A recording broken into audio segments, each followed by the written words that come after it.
வணக்கம். நீங்கள் இணைந்திருப்பது வசந்தம் தொலைக்காட்சியின் இரவு நேர பிரதான செய்திகளுடன். செய்திகளோடு இணைந்து கொள்ளும் நான் AM ஆஸ்கர். இன்றைய விரிவான செய்திகளுக்கு செல்வதற்கு முன் முதலில் தலைப்புச் செய்திகள்.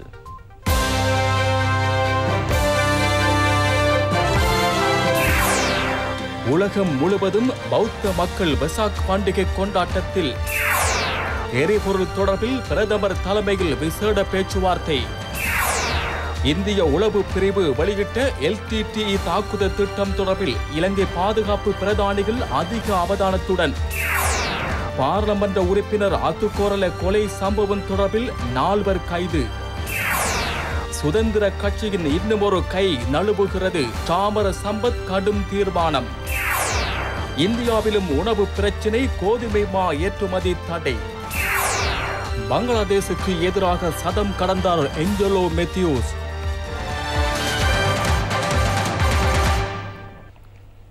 விரிவான செய்திகள். எதிர்வரும் வாரத்துக்கு எரிபொருள் பெற்றுக்கொள்ள பணம் செலுத்துவதில் அரசாங்கத்திற்கு குறுகிய சவால் காணப்படுவதாக பிரதமர் ரணில் விக்ரமசிங்க தெரிவித்துள்ளார். வங்கிகளில் டொலர் இன்மை காரணமாக தேவையான நிதியினை பெற்றுக்கொள்ள மாற்று வழிகள் தொடர்பில் சிந்தித்து வருவதாக பிரதமர் குறிப்பிட்டுள்ளார்.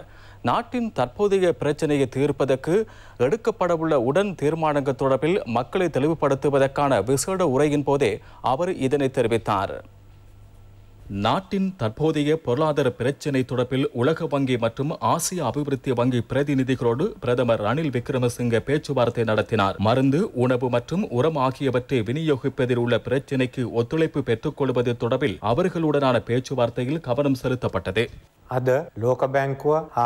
இன்று உலக வங்கி, ஆசிய அபிவிருத்தி வங்கி ஆகியவற்றுடன் முன்னெடுத்த பேச்சுவார்த்தையின் போது தொடர்ந்து எமது சுகாதாரம், உணவு மற்றும் உரம் ஆகிய பிரிவுகளுக்கு உதவி வழங்குவதாக அவர்கள் உறுதியளித்தனர். அந்த உதவித்தொகை அதிகரிக்கும் அதேவேளை பொருளாதார துறைக்கும் அவர்கள் உதவிகளை வழங்க உள்ளனர். இதற்கு முன்னர் நான் பேச்சுவார்த்தை முன்னெடுத்த நாடுகள் இலங்கைக்கு உதவிகளை வழங்க நடவடிக்கை எடுத்து வருகின்றன. எமக்கு அடுத்துள்ள பிரச்சினை எமது எரிசக்தி துறைக்கு அடுத்த வாரம் எரிபொருள் பெற்றுக் கொள்வதாகும். வங்கிகளில் டொலர் தட்டுப்பாடு காணப்படுவதால் விசேடமாக நாம் ஏனைய வழிமுறைகளூடாக நிதி பெற்றுக்கொள்ள நடவடிக்கை எடுத்து வருகிறோம். அதேபோல் நாளை 21வது திருத்தம் தொடர்பில் பேச்சுவார்த்தை நடத்தி அது தொடர்பான சட்டமூலத்தை தயாரிக்க நடவடிக்கை எடுப்போம். அதனை அமைச்சரவையில் சமர்ப்பிப்போம். இன்று நாட்டில் உள்ள பொருளாதார நிலை தொடர்பான ஒப்பீடுகள் நிறைவடைந்துள்ளன. அதற்கமைய நாளை அது தொடர்பான அறிவிப்பை உங்களுக்கு நான் வெளியிட உள்ளேன். සමාලෝචන සියල්ලම අවසන් කරලා තියෙන්නේ. ඒ නිසා හෙට ඒ පිළිබඳව මම වාර්තා කරන්නට බලාපොරොත්තු වෙනවා.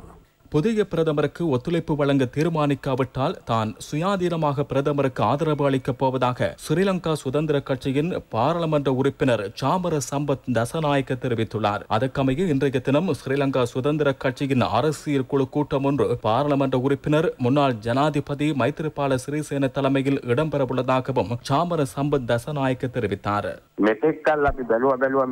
இதுவரை காலமும் நாம் பொறுத்திருந்து பார்த்தோம். பிரதமருக்கு ஆதரவளிப்பதாக சுதந்திர கட்சி எந்த பதிலும் கிடைக்கவில்லை. அதனால் நான் தனிப்பட்ட ரீதியில் தனியாகவாவது பிரதமருக்கு ஆதரவளிக்க உள்ளேன். இதேவேளை பிரதமர் ரணில் விக்ரமசிங்கவுக்கு மலையக மக்கள் முன்னணி ஆதரவளிக்காது என கட்சியின் தலைவர் பாராளுமன்ற உறுப்பினர் வி. ராதாகிருஷ்ணன் தெரிவித்தார். ஹட்டனில் உள்ள கட்சி காரியாலயத்தில் இடம்பெற்ற ஊடக சந்திப்பிலேயே அவர் இதனை குறிப்பிட்டார். தற்பொழுது இருக்கின்ற தமிழ் முற்போக்கு கூட்டணியோடு இணைந்து, ஐக்கிய மக்கள் சக்தியோடு இணைந்து எங்களுடைய அரசியல் பயணம் தொடரும் என்பதையும், அதே போல புதிய அரசாங்கத்தில் எந்த விதமான அமைச்சு பதவியோ அல்லது அரசாங்கத்துடன் சேர்கின்ற நோக்கமோ எங்களுக்கு இல்லை என்பதை திட்ட தெளிவாக நாங்கள் இன்று தீர்மானமாக எடுத்திருக்கின்றோம். அதே போல அரசாங்கத்தால் நாட்டு மக்களுக்கு சம்பந்தமாக கொண்டு வரப்படுகின்ற நல்ல தீர்மானங்களுக்கு, விசேஷமாக பொருளாதார அபிவிருத்தி செய்யப்பட வேண்டும் என்றும், அதே போல இன்று மக்கள் படுகின்ற துன்பங்கள் போக்கக்கூடிய நிலையிலே கேஸ், பெட்ரோல், மின்சாரம் மற்றும் அத்தியாவசிய பொருட்கள் சம்பந்தமாக எடுக்கப்படுகின்ற தீர்மானங்களுக்கு எங்களுடைய முழுமையான ஆதரவை நாங்கள் அரசாங்கத்துக்கு வழங்குவோம் என்பதையும். LTTE பயங்கரவாத அமைப்பு எதிர்வரும் 18ஆம் தேதி இலங்கை மீது தாக்குதல் நடத்த திட்டமிட்டுள்ளதாக இந்திய உளவு சேவையை மேற்கோள் காட்டி இந்தியாவின் த ஹிந்து பத்திரிகை வெளியிட்ட செய்தி தொடர்பில் பாதுகாப்பு அமைச்சு கவனம் செலுத்தியுள்ளது. பாதுகாப்பு அமைச்சு இது தொடர்பில் கருத்து வெளியிடுகையில் இந்திய உளவு பிரிவிடம் இச்செய்தி குறித்து தீவிரமாக விசாரணை செய்து வருவதாக குறிப்பிட்டுள்ளது. இவ்விடயத்தை விசாரணை செய்த போது அது சாதாரண தகவல் என தெரிய வந்துள்ளது. இதனால் தொடர்ந்து இது குறித்து விசாரணை செய்து இலங்கைக்கு அறிவிப்பதாக இந்திய உளவு பிரிவு இலங்கை பாதுகாப்பு அமைச்சுக்கு அறிவித்துள்ளது. எவ்வாறெனினும் இத்தகவல்கள் மற்றும் தேசிய பாதுகாப்பு தொடர்பில் உளவு மற்றும் பாதுகாப்பு பிரிவுக்கு கிடைக்கின்ற சகல தகவல்கள் குறித்தும் சரியான விசாரணைகளை முன்னெடுத்து பாதுகாப்பை வலுப்படுத்த நடவடிக்கை எடுக்கப்படும் என பாதுகாப்பு அமைச்சு தெரிவித்துள்ளது. தி ஹிந்து பத்திரிகை கடந்த 13ஆம் தேதி இச்செய்தியை வெளியிட்டிருந்தது.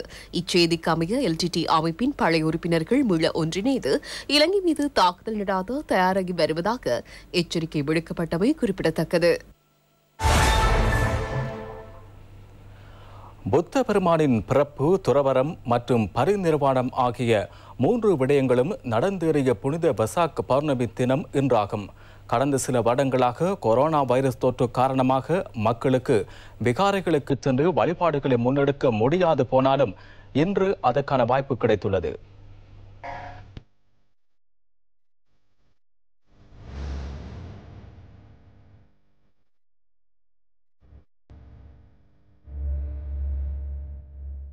பல்வேறு சமய நிகழ்வுகள் புத்தரின் வரலாற்றினை எடுத்துக் கூறும் வகையில் வெசாக் பண்டிகை கொண்டாடப்படுவது வழக்கமாகும். வெசாக் பண்டிகை 3 விடயங்களை அடிப்படையாக கொண்டு கொண்டாடப்படுகிறது. உலகின் துன்பங்களுக்கு எல்லாம் அடிப்படை காரணம் ஆசைதான் என்ற உன்னத தத்துவத்தை உலகிற்கு போதித்தவர் புத்த பெருமான் ஆவார். அவரது போதனைகளில் அகிம்சை, ஜீவகாருண்யம், அன்பு, ஒழுக்க விழுமியம் போன்ற நற்பண்புகள் அடங்குகின்றன. புத்த பெருமான் நேபாளத்தின் லும்பினியில் கிறிஸ்துவுக்கு முன் 560ஆம் ஆண்டு சுத்தோதனன் மன்னனுக்கு மகனாக பிறந்தார். இவரது இயற்பெயர் சித்தார்த்தன் என்பதாகும். தனது இளமை காலத்தில் சுக போகங்களை அனுபவித்த சித்தார்த்தன் தனது 29வது வயதில் மூப்பு, பிணி, பரிநிர்வாணம் ஆகியவற்றை நேரில் கண்டு மெஞ்ஞானத்தை தேடி முற்றும் துறந்த துறவியாக மாறி புத்தர் என்ற பெயரை பெற்றார். அவர் பிறந்த நாள், தவம் புரிந்து புத்த நிலையை அடைந்த நாள் மற்றும் பரிநிர்வாணம் அடைந்த ஆகிய 3 நாட்களும் மே மாத புனித நோன்பதி தினத்திலேயே இடம்பெற்றுள்ளன. இதன் காரணத்தினாலேயே பௌத்த மக்கள் இன்றைய தினத்தை வெசாக் பண்டிகையாக கொண்டாடுகின்றனர். வாழ்வில் ஏற்படும் துன்பங்களுக்கு காரணம் மெய்ப்பொருள் பற்றிய அறிவின்மையே மற்றும் நிரந்தரமற்ற சிற்றின்பம் மீதுள்ள பற்றே ஆகும். தியான வழிமுறையினூடாக தெளிவை பெறுவதன் மூலம் அறியாமை எனும் இருள் நீங்கி மகிழ்ச்சியாக வாழ்க்கை நடத்த முடியும் என்பதையே கௌதம புத்தரின் போதனை எடுத்து எம்புகின்றது.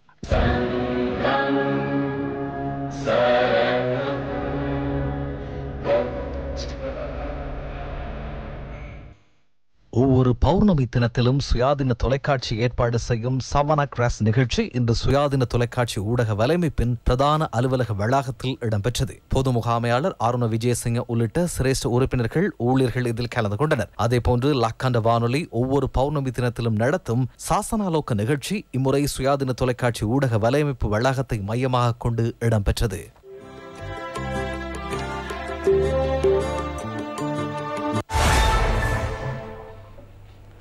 காலிமுகத்திடல் போராட்ட களத்தில் வெசாக் கொண்டாட்டம் இடம்பெறுகின்றது. இதேவேளை குறித்த ஆர்ப்பாட்ட களத்துக்கு தேவையான அடிப்படை சேவைகளை வழங்குவதற்கு விசேட குழு ஒன்று அமைக்கப்பட்டுள்ளதாக பிரதமர் ரணில் விக்ரமசிங்க நேற்று அறிவித்தார். ருவன் விஜயவர்தன தலைமையில் இதற்கான நடவடிக்கைகள் இடம்பெறுகின்றன.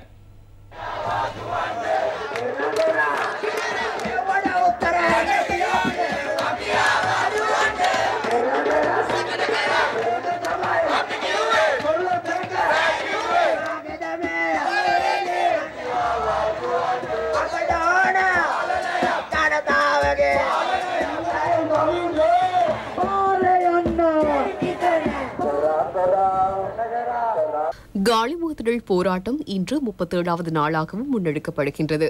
ஜனாதிபதி செயலகத்திற்கு முன்பாக அமைக்கப்பட்டுள்ள கூடாரம் வெசாக் வெளிச்சக்கூடுகளால் அலங்கரிக்கப்பட்டிருப்பதை காண முடிகின்றது.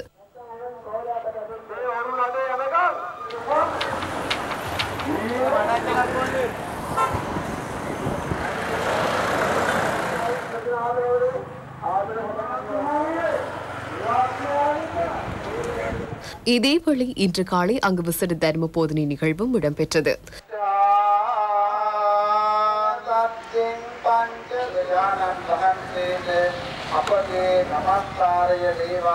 இன்றைய தினமும் ஆர்ப்பாட்டக்காரர்கள் மீது மேற்கொள்ளப்பட்ட தாக்குதல் குறித்து விசாரணை செய்வதற்காக விசாரணை அதிகாரிகள் களத்திற்கு விஜயம் செய்தனர்.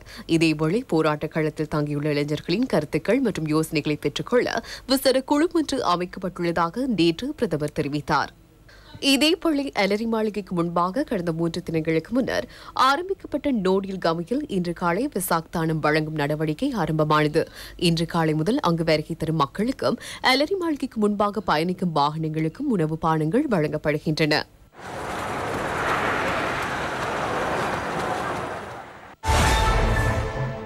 கடந்த 9ஆம் தேதி இடம்பெற்ற வன்முறை சம்பவம் தொடர்பில் தற்போது வரை 230 பேர் கைது செய்யப்பட்டுள்ளனர். பல பகுதிகளில் இவர்கள் கைதாகியுள்ளனர். கடந்த 9ஆம் தேதி அலரி மாளிகையில் ஒன்று கூடிய முன்னாள் பிரதமர் மஹிந்த ராஜபக்சவின் ஆதரவாளர்கள் காலிமுகத்திடல் போராட்ட களத்தில் நிராயுதபாணியாக இருந்த போராட்டக்காரர்கள் மீது தாக்குதல் நடத்தி வன்முறையில் ஈடுபட்டனர். இது முழு நாட்டிலும் பாரிய குழப்ப நிலையை உருவாக்கியது. அன்றைய தினத்திலிருந்து அவ்வப்போது அமுல்படுத்தப்பட்ட ஊரடங்கு சட்டம் இன்றைய தினத்துடன் நிறைவுக்கு வந்தது. எவ்வாறெனினும் தற்போது குறித்த வன்முறை சம்பவங்களுடன் தொடர்புடைய 230 பேர் கைது செய்யப்பட்டுள்ளதாக போலீசார் தெரிவித்தனர். இதில் 68 பேர் விளக்கமறிகளில் வைக்கப்பட்டுள்ளனர். இதேவேளை இந்த கைது நடவடிக்கையை அடுத்து நாட்டின் பல பகுதிகளிலும் எதிர்ப்பு ஆர்ப்பாட்டங்கள் இடம்பெற்றன. காலிமுகத்திடல் போராட்ட களத்திலும் இது தொடர்பில் கருத்து வெளியிடப்பட்டது.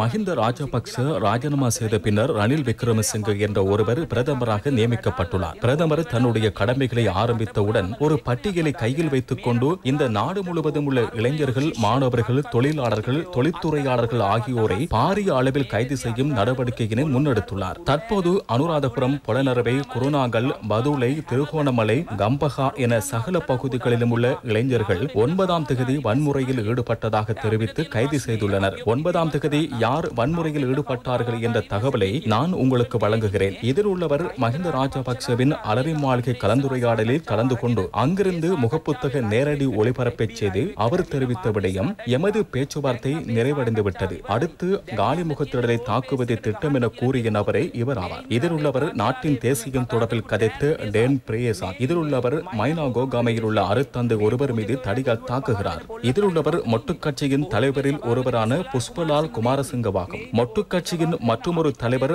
அமித் அபேவிக்ரமும் இதில் உள்ளார். இந்த சகோதரியின் தலைமுடியை இழுத்து தாக்கிவிட்டு அவர் காலிமுகத்துடன் நோக்கி வருவதை இந்த படத்தில் காணலாம். இவ்வாறான ஒரு குழு இருக்கையில் அரசாங்கம் ஒன்றிணைந்து ஆயிரக்கணக்கானோரை இலக்கு வைத்து ஒரு பட்டியலை தயாரித்துள்ளது. அதை வைத்து நாடு முழுவதும் கைது நடவடிக்கை இடம்பெறுகிறது. எங்களை காப்பாற்ற வந்த இளைஞர்களையே இவர்கள் இப்போது கைது செய்துள்ளனர்.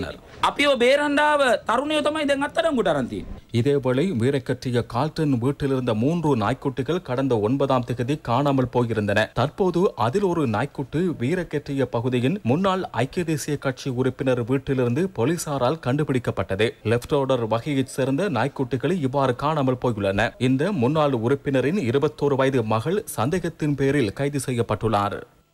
கொழும்பு இளம் சட்டத்தரணிகள் சங்கம் மற்றும் இளம் ஊடகவியலாளர்கள் சங்கம் போலீஸ் மா அதிபரிடம் கடிதம் ஒன்றை கையளித்துள்ளன. கடந்த சில தினங்களுக்கு முன்னர் போராட்ட களம் மீது மேற்கொள்ளப்பட்ட தாக்குதலை அடுத்து ஏற்பட்ட வன்முறை செயற்பாடுகளுடன் தொடர்புடைய நபர்களை கைது செய்யுமாறு இக்கடிதம் ஒப்படைக்கப்பட்டது.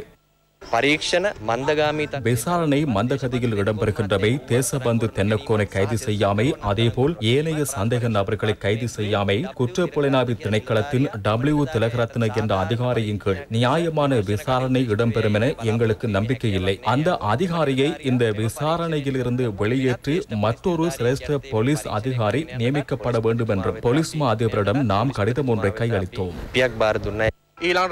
நாடு முழுவதும் தற்போது இடம்பெறும் அடக்குமுறையை நிறுத்த வேண்டும். தேசபந்து தென்னக்கோனை மேல் மாகாணத்திலிருந்து விலக்கி பணி நீக்கம் செய்ய வேண்டும் மற்றும் இந்த விசாரணைக்கு ஒத்துழைப்பு வழங்கி போலீஸ் மா அதிபர் ராஜினாமா செய்ய வேண்டும் என வலியுறுத்தி நாம் இன்று முன்வைத்த முறைப்பாட்டில் குறிப்பிட்டுள்ளோம்.